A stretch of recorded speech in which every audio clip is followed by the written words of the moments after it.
ওর একটা পা একবার একদম গোড়ালি থেকে কেটে গেছে। ওর মায়ের মতো করে যতই দেখি, ওর মায়ের দরকার এখন এই মুহূর্তে। ও কিন্তু মৃত্যুর সাথে পাঞ্জা লড়ছে। তোমাদের গ্রাম কোথায় বলতে পারো? ঢাকা মেডিকেল কলেজ হাসপাতালের 203 নম্বর ওয়ার্ডের 7 নম্বর বেডে মৃত্যু যন্ত্রণায় কাতরাচ্ছে আশরাফুল। সেদিকে তাকালে যে মর্মান্তিক দৃশ্য চোখে পড়ে তাতে কেঁপে উঠবে যে কারো হৃদয়। যে অবস্থা এখন আমরা দেখতেও খারাপ লাগে। রাত্রেবেলা পানি আমরা উঠি, আর পরে যা চাই তাই মুখের সামনে দিয়ে খাবার টাবার ইয়ে করি, যেহেতু আর গার্জিয়ান নাই ভাই। মাদ্রাসায় পড়াশোনা করতে? মাদ্রাসার নাম জানো? 6 বছর বয়সী এই শিশুটির কোমরের নিচের অংশ শরীর থেকে বিচ্ছিন্ন হয়ে গেছে।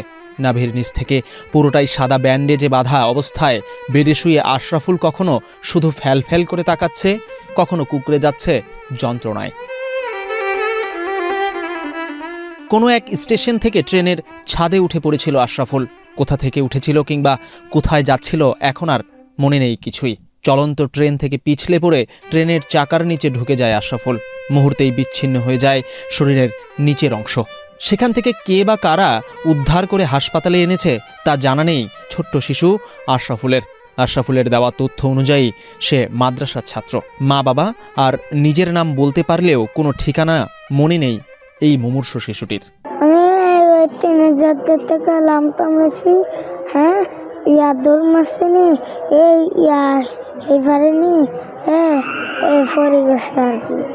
কয়জন ছিল তোমরা? আমি একজন। তোমার বাবার নাম কি? আব্দুল। মার নাম? কাদিজা। তোমাদের গ্রাম কোথায় বলতে পারো? তুমি স্কুলে পড়াশোনা করতে না? তুমি পড়াশোনা করো? কোন ক্লাসে পড়তে? মাদ্রাসায়? মাদ্রাসায় পড়াশোনা করতে? মাদ্রাসার নাম জানো? ঢাকা মেডিকেলের একজন আয়া গুরুতর আহত শিশুটিকে মায়ের মতো যত্ন করছেন। অশ্রুসিক্ত কণ্ঠে তিনিও আশরাফুলের মা বাবার সন্ধান চাইলেন। ওর জানার মতো কোনো মানুষ নাই, একমাত্র আমরা এই ওয়ার্ডের মানুষ। আমাদের ডক্টর নার্স ওরে দেখশন করছে, আর আমি একজন ওয়ার্ডের আয়া ওরে মায়ের মতো করে দেখতেছি। কিন্তু ওর মায়ের মতো করে যতই দেখি, ওর মায়ের দরকার এখন এই মুহূর্তে। ও কিন্তু মৃত্যুর সাথে পাঞ্জা লড়ছে। ওর একটা পা একবার একদম গোড়ালি থেকে কেটে গেছে। ওর কাছে আসলে আমার গা শিরশির করে, কিন্তু সেবার কোনো ত্রুটি নাই। যদিও না থাকে তাহলে ওর মায়ের দরকার, ওর আপনজনের দরকার। দয়া করে মেহেরবানি করে যদি আপনারা জেনে থাকেন ওর স্থায়ী ঠিকানাটা একটু দিয়ে দিয়েন। আমাদের এই কামনা রইল আপনাদের কাছে। এটা ঢাকা মেডিকেল ওয়ার্ড 203 নম্বর। ছোট্ট শিশুটির এমন করুণ দশায় কষ্টে ভারী হয়ে ওঠে 207 নম্বর ওয়ার্ডের আশপাশ। আশরাফুলকে দেখে আবেগ সামলাতে না পেরে অন্য রোগীদের স্বজনরা অশ্রুসিক্ত হয়ে পড়েন। দয়া করে যদি ওর গার্জিয়ানটাকে খুঁজে বের করতে না পারো তাহলে অনেক হইতো আর কি। আমরাও চাই যে এই শিশুটার গার্জিয়ান সামনে আসুক। আমরা সবাই দোয়া করি ওনার জন্য, এই বাচ্চাটার জন্য সবাই দোয়া করবেন যাতে সুস্থ হয়। একটা পাও কাটা গেছে, ওনার অনেক কিছু হয়েছে, অপারেশন আরও লাগবে, ব্লাড লাগবে, ব্লাড দেওয়া হয়েছে। চিকিৎসকরা জানিয়েছেন হাসপাতাল থেকে সব ধরনের সহযোগিতা দেওয়া হচ্ছে আশরাফুলকে, কিন্তু তার পাশে তার মা বাবাকে খুবই প্রয়োজন। কয়েকটি অপারেশন করাতে হবে। হাসপাতাল থেকে প্রয়োজনীয় ব্যবস্থা নেওয়া হচ্ছে, তবে সার্বিকভাবে তার অবস্থা আশঙ্কাজনক। একটা পা তো সম্পূর্ণরূপে বিচ্ছিন্ন হয়ে গেছে, ট্রেনের চাকার নিচে কাটা পড়ে, তো পুরোপুরি প্রায় বিচ্ছিন্ন হয়ে গেছে। কিন্তু এখানে কিছু ভাঙা হাড় এবং কিছু মরা মাংস এখানে রয়ে গেছে, যেখান থেকে পরবর্তীতে ওর সংক্রমণ হতে পারে। এবং ও যদি নিয়মিত পায়খানা করে পায়খানা রাস্তা দিয়ে, তাহলে সেখান থেকে পায়খানা এসে যদি এখানে সংক্রমণ হয়ে যায় তখন কিন্তু ওকে বাঁচানো মুশকিল হবে।